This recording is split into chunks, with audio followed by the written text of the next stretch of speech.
आज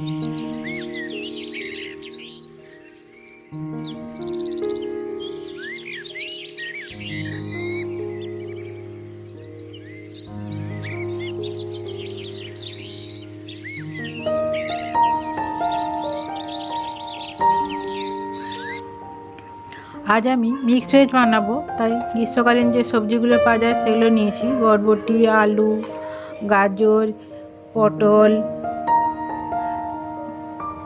বেগুন আর মটর কলাই আর লঙ্কা, হিং আর আদা কোরানো, আর নিয়েছি মৌরি, জিরে, পাঁচফোড়ন আর কসুরি মেথি। এখানে আমি সর্ষের তেল নিয়েছি কড়াইতে। 3 চামচ সর্ষের তেল দিয়েছি। তেলটা আমি গরম হতে দিয়েছি। এরপর আমি ফোড়নের মশলাগুলো দিয়ে দিলাম। মশলা থেকে সুন্দর গন্ধ উঠতে শুরু করলে আমি এরপরে আদা কুচি আর লঙ্কা কুচিটা দিয়ে দিলাম। এটা একটুক্ষণ ভেজে নেব।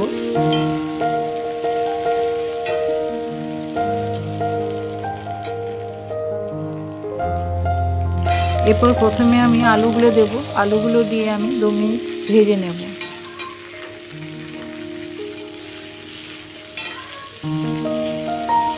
এটা ভালো করে নেড়ে আমি তেলের সঙ্গে প্রথমে মিশিয়ে দিই, তারপর ঢেকে রাখবো।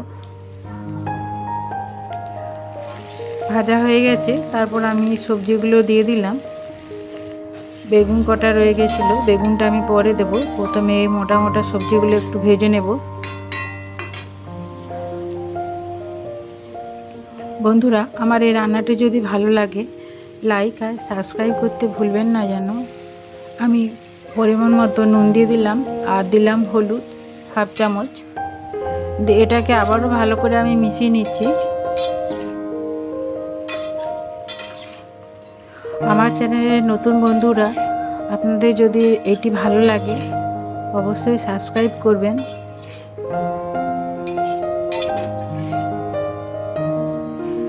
একটা লাইক দেবেন।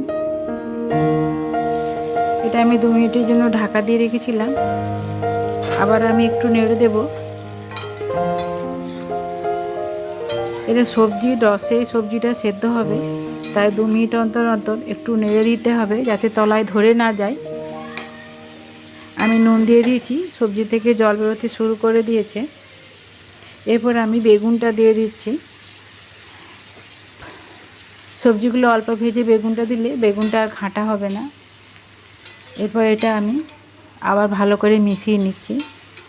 বেগুনটা সবজির সাথে দিলে ঘাঁটা হয়ে যেত, তাহলে তরকারিটা খেতে ভালো লাগতো না, তাই বেগুনকে পরে দিতে হয়।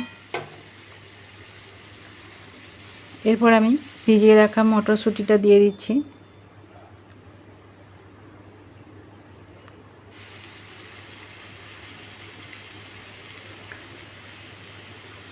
মটরশুঁটিটা দিলে এর স্বাদটা ভালো হয়।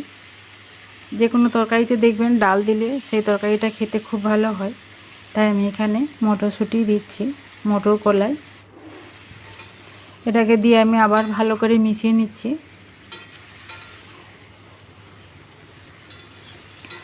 এটা রুটি, লুচি, গরম ভাত সব কিছুতেই ভালো লাগবে।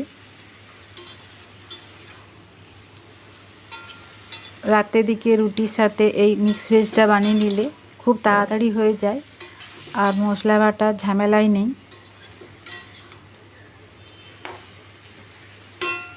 এটা আমি আবারও ভালো করে মিশিয়ে দিলাম, দিয়ে আবারও 2 মিনিট করে ঢেকে দেব। 2 মিনিট অন্তর অন্তর আমি একটু করে নেড়ে দেব। সবজিটা আমার সেদ্ধ হয়ে এসছে। আমি একটু গোলমরিচকে গুঁড়ি 1 চামচ দিয়ে দিলাম, দিয়ে এটাকে আমি ভালো করে একটু মিশিয়ে নিচ্ছি। দেখুন আলুগুলো সেদ্ধ হয়ে গেছে।